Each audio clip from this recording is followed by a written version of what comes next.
The small alien ship drifted through space like a broken bird. Its engines were dead, and most of its lights had gone out hours ago. Inside the ship, Commander Veltar stood on the bridge and looked at the damage reports with growing worry. People, the Zephyrians, had been traveling for months to explore this new part of the galaxy. Now, they were stuck in empty space with no way to get home. "Commander, we need help," said Chief Engineer Kimrel as she walked onto the bridge. Her blue skin was pale with exhaustion, and her forearms hung tired at her sides. "The main engine is completely broken. I can fix it, but I need parts we don't have." Veltar nodded slowly. The Zephyrians were a peaceful people who had given up war long ago. Their ships were built for exploration and science, not for emergencies like this. They had never needed to fight anyone or defend themselves. In their culture, all intelligent life was friendly and helpful. "Send out a distress signal, Veltar. Decided someone will hear us and come to help." "That's what civilized people do." Kimrel's large eyes brightened with hope. "Yes, Commander. I'll send our standard greeting signal. Any species that receives it will know we need help and want to be friends." The signal that left their ship was beautiful in its simplicity. Mathematical patterns danced through space, carrying messages of peace and friendship. To the Zephyrians, it was like a gentle knock on a neighbor's door. They believed that any species smart enough to understand the signal would also be kind enough to help them far away. On a human space station called Deep Space Relay 7, Communications Officer Lisa Martinez was having a boring night shift. She sat at her desk, monitoring the endless static that came from empty space. Most nights, nothing happened. Ships checked in, reported their positions, and continued on their way. It was quiet, predictable work. Then her computer started beeping. Lisa sat up straight and looked at her screens. There was a signal coming from somewhere in the outer system. This wasn't from any human ship. Patterns were completely different from anything she had ever seen. The mathematics were strange, and the energy readings didn't match any known technology. "What the hell is that?" she whispered to herself. Lisa ran the signal through every computer program she had. The translation software worked for hours, trying to make sense of the alien message. When it finally produced results, Lisa's blood ran cold. According to the computer, the signal was some kind of challenge. It talked about territory and dominance. It seemed to be saying that aliens were claiming this part of space as their own. Lisa immediately called her commanding officer, Captain Ben Murphy. Murphy was a serious man who had served in the military for 20 years. When he saw the translated message, his face went hard. "Lisa, you're sure about this translation?" he asked. "The computer ran it 12 times, sir. Keep saying the same thing. Unknown aliens are making territorial claims in our space." Murphy was quiet for a long moment. Humans had been expanding into this part of the galaxy for 2 years. They had built colonies, trade routes, and military bases. If aliens were challenging human presence here, it could mean war. "Get me Admiral Harrison," Murphy ordered. "Right now." Admiral Jake Harrison was sleeping in his quarters aboard the flagship USS Liberty when the emergency call came through. He was a tall man with gray hair and hard eyes. Harrison had fought in 3 wars and had never lost a battle. When he heard about the alien signal, he didn't hesitate. "How many ships do we have in the area?" he asked Captain Murphy over the video link. "The entire 5th Fleet, sir. 12 heavy cruisers, 36 destroyers, and your flagship. About 15,000 crew members total." Harrison thought for a moment. If aliens were challenging human expansion, they needed to respond with strength. In his experience, showing weakness only led to bigger problems later. The best way to prevent a war was to be ready for one. "Sound general quarters," Harrison ordered. "I want every ship in the fleet ready for battle in 30 minutes. Plot a course for the signal's origin point." Across the human fleet, alarm bells started ringing. Sailors ran to their battle stations. Weapons were loaded, and shields were powered up. The massive war machines that humans had built began moving through space toward the small, helpless alien ship. On the USS Defiance, Captain Steve Rodriguez briefed his crew about the situation. "We don't know what we're facing," he told them. "These aliens might be peaceful, or they might be hostile. Either way, we're going to be ready. Lieutenant Commander Amy Foster ran weapon drills on her destroyer. Unknown alien contact, she told her gunners. Treat this as a potential threat. Until we know more? Dr. Carl Bennett, the fleet scientist who studied alien life, tried to speak up during the briefing. Admiral, shouldn't we try to communicate first? Maybe there's been a misunderstanding. But Harrison was focused on military concerns. Doctor, we'll try to talk, but we're going to do it from a position of strength. These aliens picked the wrong neighborhood to make territorial claims. As the human fleet moved through space toward the alien signal, both sides were completely unaware of the terrible mistake that was about to happen. The Zephyrians continued to wait patiently for help, believing that their peaceful message would bring friends. The humans prepared for war, convinced that aliens had challenged their right to exist in this part of space. In a few hours, these two very different species would meet for the first time. One side expected friendship and help. The other side expected a fight. Neither side understood what was really happening, and that misunderstanding was about to change everything. Aboard the small alien ship, Gentle Dawn, Chief Engineer Kimrel crawled through a narrow maintenance tunnel. Her forearms made the work easier as she tried to repair the broken power systems. Sparks flew from damaged circuits and the air smelled like burned metal. She'd been working for 6 hours straight without rest. How much longer? Asked her assistant, a young Zephyrian named Turn. His blue skin was covered in grease, and his eyes showed his worry. Maybe 2 days if we're lucky, Kimrel replied. The main power core is completely dead. I have to rebuild it from spare parts. The Zephyrians were good at building things, but they had never needed to build weapons. Their ships carried tools for science and exploration. They had devices for studying stars and planets, equipment for growing food, and computers for storing art and music. But they had no guns, no missiles, and no shields. The idea of fighting had been forgotten by their people hundreds of years ago. Commander Veltar walked through the ship, checking on his crew.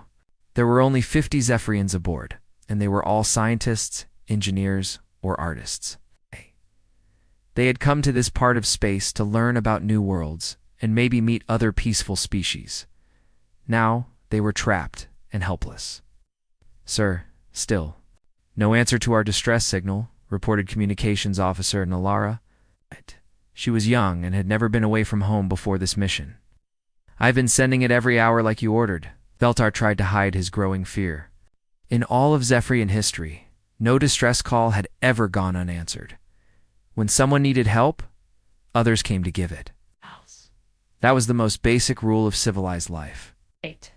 The silence from space meant either there was no one out there, or something was very wrong. Keep sending the signal, he told Nylara. Someone will hear us eventually. But time was running out. The ship's life support systems were failing. The air was getting thin, and the temperature was dropping. If help didn't come soon, they would all die in the cold emptiness of space. Meanwhile, as the human war fleet moved through space like a pack of hunting wolves, Admiral Harrison stood on the bridge of the USS Liberty and watched his ships take formation. Each vessel was a masterpiece of human military engineering. They carried enough firepower to destroy entire planets. Fleet status report, Harrison ordered. All ships ready for combat, sir, replied his second-in-command, Captain Linda Hayes. Weapons armed, shields up, and battle stations manned. We'll reach the alien signal in 4 hours, Harrison nodded. Humans had learned through centuries of war that the best way to stay alive was to be stronger than your enemies. They had fought each other on Earth for thousands of years before finally uniting to explore space. That experience had taught them never to show weakness.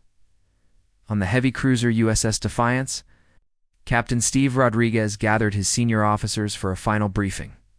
The conference room was filled with serious faces and the smell of strong coffee. We don't know what we're walking into, Rodriguez said. These aliens could have technology we've never seen before. They might be friendly, but their message suggests otherwise. Lieutenant Danny Clark, the ship's youngest officer, raised his hand. Sir, what if they're more advanced than us? If their ships are better than ours? Then we'll learn that the hard way, Rodriguez replied grimly. But remember, humans have one advantage. That's won us every war we've ever fought. We don't give up. Ever. The officers nodded.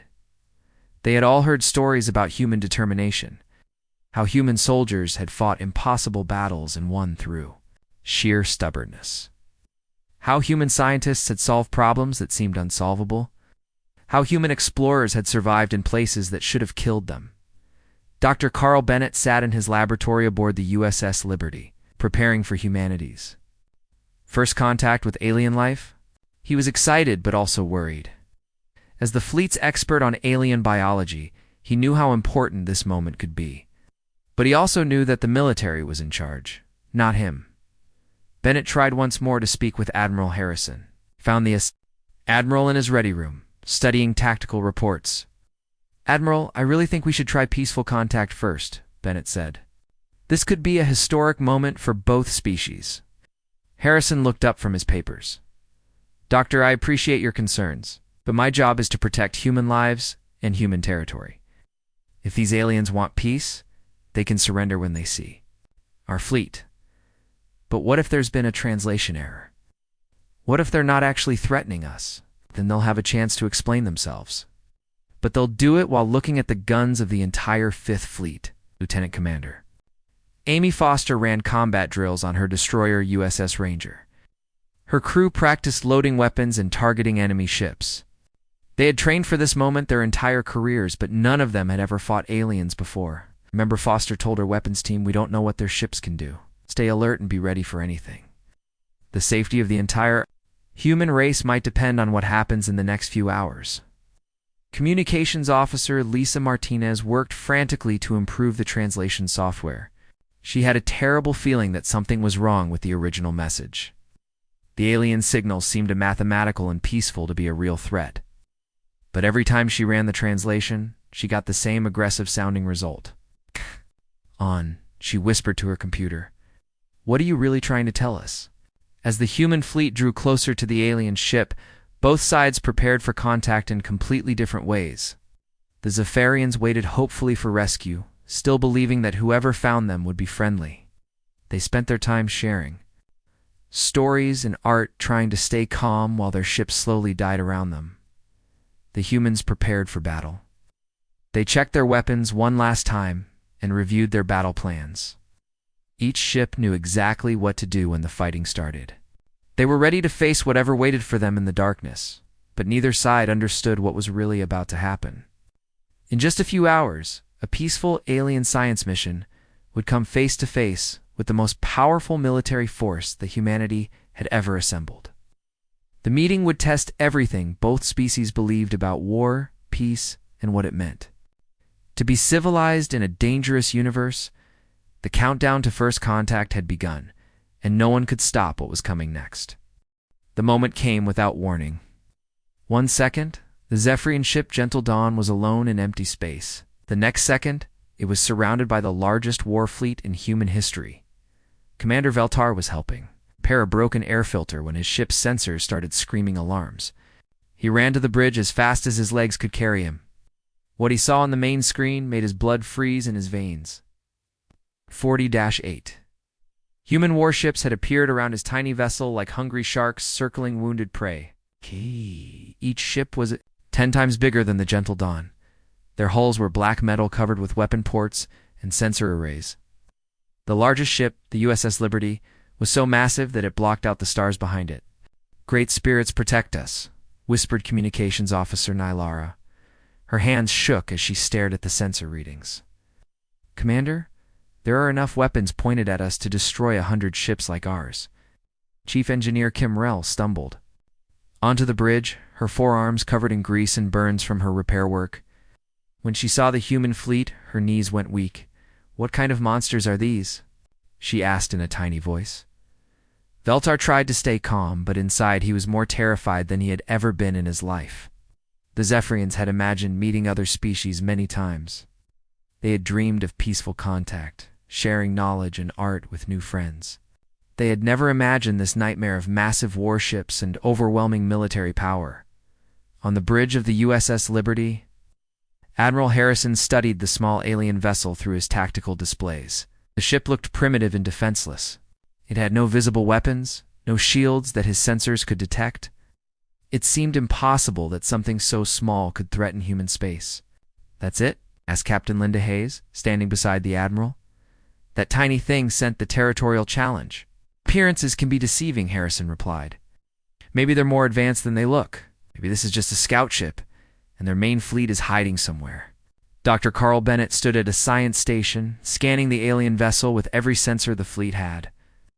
"Admiral, I'm not detecting any weapons. No missiles, no energy cannons, no defensive systems. This ship is completely helpless. It's using technology we don't understand," Harrison said. "Stay alert. We'll try to talk to them, but be ready for anything." The first attempt at communication was a disaster. The human fleet transmitted on every frequency they knew, using their most powerful communications arrays. To the humans, they were simply asking the aliens to identify themselves and explain their intentions. But to the Zephyrians, the transmission sounded like the roar of an angry god. Human signals were so strong they overloaded the alien ship's receivers. Sparks flew from control panels, and several crew members were knocked to the floor. "They're attacking us," screamed Young Turn, the engineer's assistant. "They're trying to destroy our systems." The translation computers on both sides made everything worse. When the humans asked, "State your identity and purpose," the Zephyrian computers heard something like "surrender immediately" or "be destroyed." When Veltar tried to respond with, "We are peaceful explorers seeking help," the human computers interpreted it as "We refuse to comply with your demands." Lieutenant Danny Clark was monitoring communications aboard the destroyer USS Ranger when he noticed something on his sensors. The alien ship had just sent out what looked like a scanning pulse. To his nervous mind, it seemed like the aliens were targeting human ships with some kind of weapon. "Captain Foster," he called out. "Alien vessel just locked onto us with some kind of targeting system." Amy Foster looked at her tactical display. She saw the scanning pulse that Clark had detected. In the heat of the moment, with tensions running high, it did look like a weapon lock. "All ships, this is Ranger. Possible hostile action from the alien vessel. They may be preparing to fire." The warning spread through the human fleet like wildfire. Within seconds, 48 warships raised their shields and armed their weapons. The space around the gentle dawn filled with the deadly energy of human military technology preparing for battle. To the Zephyrians, it looked like the end of the world. They watched in absolute terror as the human ships powered up weapon systems that could turn planets into dust. Energy readings spiked so high that their instruments couldn't measure them. The very space around their ship began to glow with deadly radiation. "They're going to kill us all," sobbed Nyla Ra. "We're going to die here." Veltar closed his eyes and tried to think. Everything about this situation was wrong. These humans had enough firepower to conquer galaxies, but they hadn't simply destroyed the gentle dawn immediately.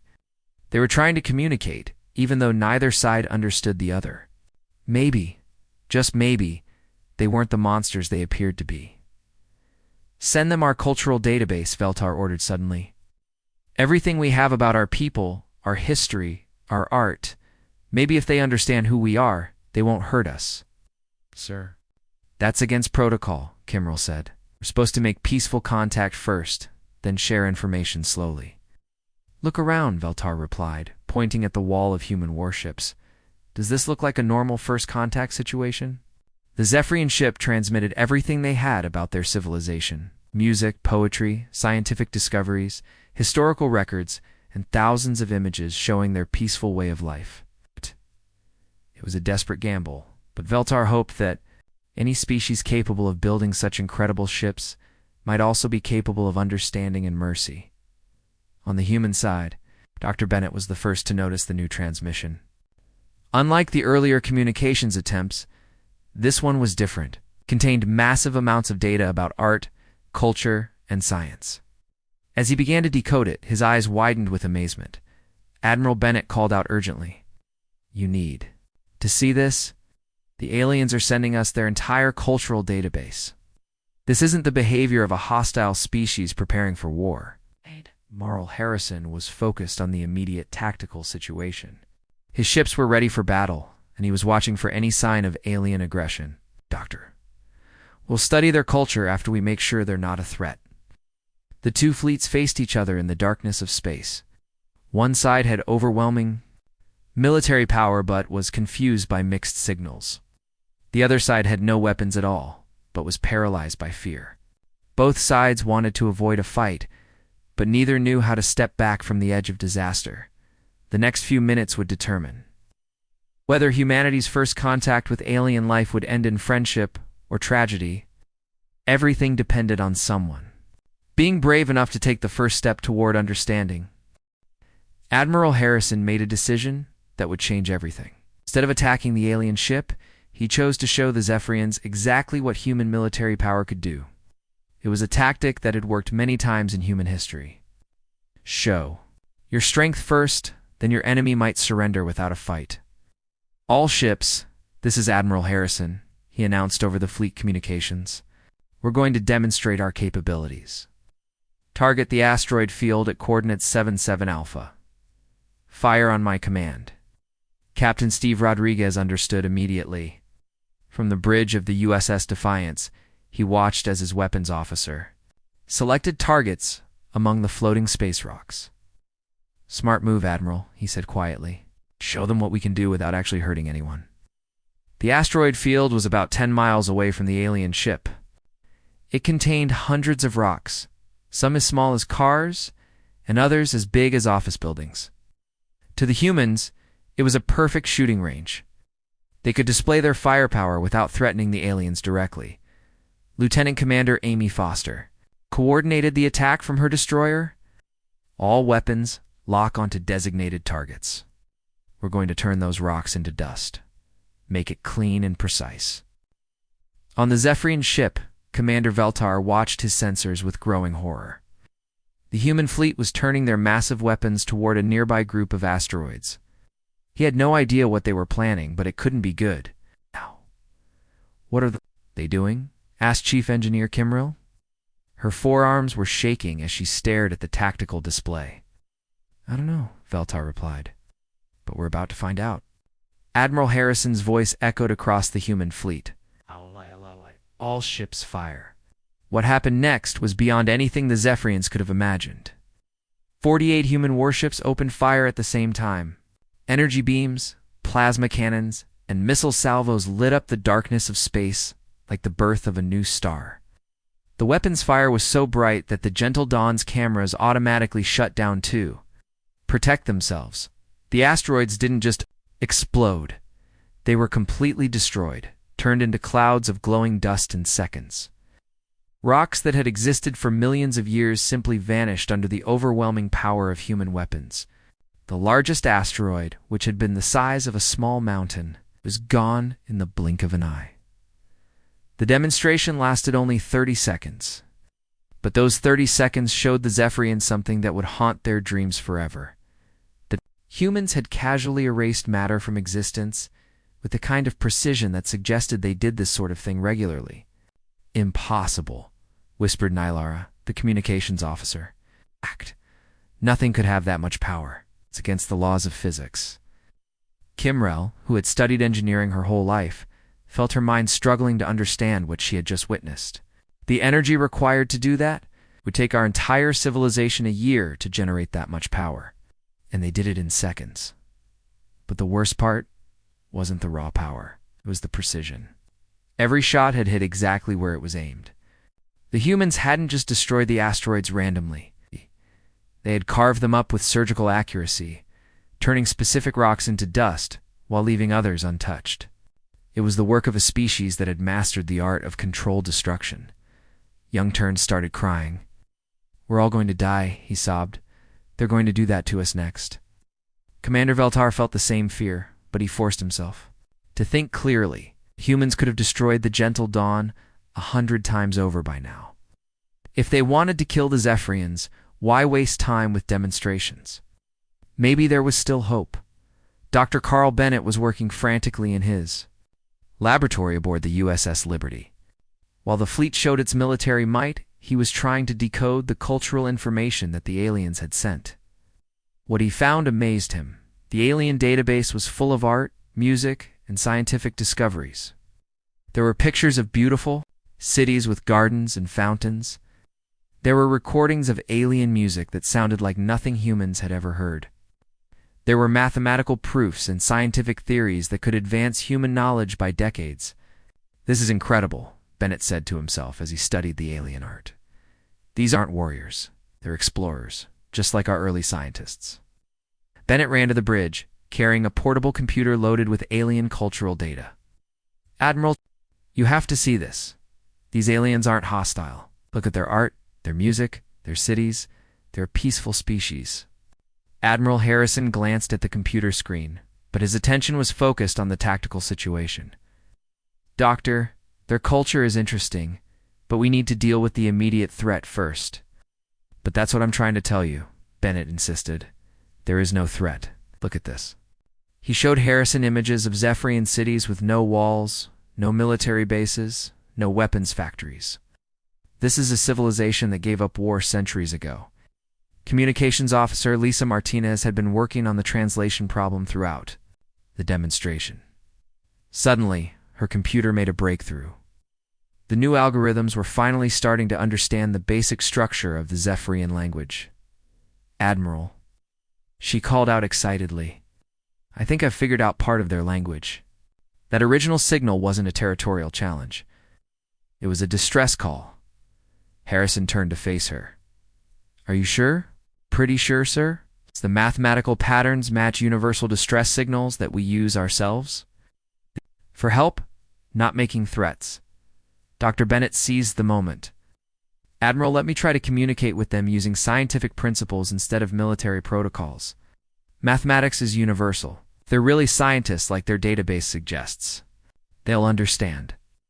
Harrison was quiet for a long moment. The demonstration of firepower was complete, and the aliens hadn't responded with any hostile actions. Maybe it was time to try a different approach. "Do it," Harrison decided. "But keep all weapons ready. If this goes wrong, I want to be prepared." Rushed back to his laboratory and began preparing a new kind of message. Instead of demanding surrender or threatening attack, he would try to communicate using the language that all intelligent species shared: science and mathematics. Meanwhile, on the Zephyrian ship, Veltar was having the same idea. Despite his terror, his scientific training was telling him something important. Any species capable of such precise weapons control had to understand science and mathematics. Maybe he could reach them through knowledge instead of fear. "Nylara," he said to his communications officer, "send them our most basic scientific constants. The speed of light, mathematical principles, atomic weights. They'll recognize what we're sending. Both sides began transmitting at the same time. The first time since the crisis began, humans and Zephyrians were speaking the same language, the universal language of science and discovery. The moment of truth was approaching. Either they would find a way to understand each other, or the first meeting between their species would end in tragedy. The breakthrough came when both species started speaking the same language. Not words, but numbers. Mathematics and science were universal truths that any intelligent life could understand. Dr. Corral. Bennett sent the first successful message from the human fleet. He transmitted the value of pi, the speed of light, and basic atomic weights. Simple numbers that meant the same thing everywhere in the universe. Then he added something more complex, the mathematical formula that described how gravity worked. On the Zephyrian ship, Commander Veltar received the transmission and felt hope for the first time in hours. "They know science," he said with excitement. "Look at these equations. They understand physics just like we do." "But they also have those terrible weapons," whispered Nylara. "How can the same species create both knowledge and destruction?" Veltar didn't have an answer, but he knew they had to try. He sent back his own scientific message, the mathematical constants that described how atoms held together, followed by a simple diagram showing the structure of water. Then he added something special, the basic equations that his people used to generate clean energy. Dr. Bennett received the alien response and started laughing with joy. "Admiral Harrison, look at this. You're sharing their energy technology. With us, no hostile species would give away scientific secrets like this." Admiral Harrison studied the alien equations on Bennett's computer screen. Even though he was a military man, He understood enough science to recognize something amazing. "Doctor, are you telling me these aliens just handed us the solution to our energy problems?" "That's exactly what I'm telling you," Bennett replied. "This is peaceful first contact, Admiral. These beings want to be friends." Communications Officer Lisa Martinez had finally cracked the basic structure of the Zephyrian language. The computer was translating simple phrases with much better accuracy. Now, when she decoded the alien ship's latest transmission, she ran to Admiral Harrison with tears in her eyes. "Sir, they're saying please help us," she reported. "Their ship is dying and they need assistance. They've been asking for help this whole time." Admiral Harrison felt a weight settle in his stomach. He had brought the most powerful military force in human history to attack a broken-down ship full of scientists who just wanted someone to fix their engines. It was the kind of mistake that would be remembered in history books forever. "All ships stand down from battle alert," Harrison ordered over the fleet communications. "These are not hostiles. Repeat, these are not hostiles. We have peaceful first contact with an alien species." The relief that spread through the human fleet was almost physical. 48 warships powered down their weapons and lowered their shields. For the first time since arriving, the space around the alien ship stopped glowing with deadly energy. On the Zephyrian ship, Chief Engineer Kimrell watched her sensors with amazement. "Commander, they're powering down their weapons. All of them. Either this is a trick, or they really do want peace." "It's not a trick," Veltar said with growing confidence. "Look at the scientific data they've shared with us. They understand mathematics, physics, even chemistry. Any species that advanced would also understand the value of peace." Dr. Bennett was given permission to take direct control of communications, using the improved translation software and scientific principles. He managed to establish basic conversation with Commander Veltar. The first real words exchanged between humans and aliens were simple, but historic. "We are humans from the planet Earth," Bennett transmitted. "We received your signal and came to investigate. We want to help you." "We are Zephyrians from the Gentle," Don Veltar replied. "Our ship is broken, and we need assistance. We are grateful that you came." When Admiral Harrison learned that the alien ship was simply having engine trouble, he made a decision that surprised even his own officers. "Captain Rodriguez, take the Defiance alongside their ship. Transfer your best engineering teams over there and fix whatever's wrong." Captain Steve Rodriguez stared at the Admiral. "Sir, you want us to actually board an alien vessel?" "That's exactly what I want," Harrison replied. "These people asked for help, and by God, we're going to help them." The next few hours changed everything for both species. Human engineers worked alongside Zephyrian technicians to repair the Gentle Dawn's broken engines. Language barriers didn't matter when dealing with universal mechanical principles. A broken power coupling was the same problem whether you had 2 arms or 4. Lieutenant Danny Clark, who had almost started a war by misreading the alien scanning pulse, found himself working directly with Young Turn to replace damaged circuits. Despite being from different worlds, they discovered they had the same problems with stubborn equipment that refused to work properly. "Your tools are different, but your machines have the same issues we do," Clark said through the translation device. "Nothing ever breaks the easy way." Turn laughed, a sound that was surprisingly similar to human laughter. "Engineering is the same everywhere, I think. Things break, and we fix them." Chief Engineer Kimrell worked with the human technical teams and was amazed by their efficiency. The humans approached problems differently than Zephyrians did, but their solutions were often brilliant. They had techniques for emergency repairs that her people had never considered. "You have obviously dealt with many broken ships," she observed to the human chief engineer. "Military vessels take a lot of damage," the human replied. "We've learned to fix almost anything under difficult conditions." Commander Veltar spent hours talking with Dr. Bennett about their respective cultures. The more they shared, the more fascinated Veltar became with the human paradox. These were people who had built weapons capable of destroying worlds. No? But they chose to use those same ships to rescue strangers in distress. "I don't understand your species," Veltar admitted. "You have such terrible military power, but you also have great kindness. How do you balance these things?" Bennett thought carefully before answering. Humans learned through hard experience that the best way to keep peace is to be stronger than anyone who might want to start a war. But we also learned that strength without compassion makes you into the very thing you're trying to protect against. When the repairs were finally complete, both sides were reluctant to part. They had learned so much from each other in just a few hours. The Zephyrians had gained new engineering techniques and insights into human technology. The humans had acquired revolutionary energy systems and a new perspective on peaceful exploration. Admiral Harrison personally escorted Commander Veltar on a tour of the USS Liberty before the aliens departed. The Zephyrian leader saw the massive weapons systems, the advanced technology, and the thousands of human crew members. But he also saw the ship's medical facilities, science laboratories, and even an art gallery where humans displayed their culture.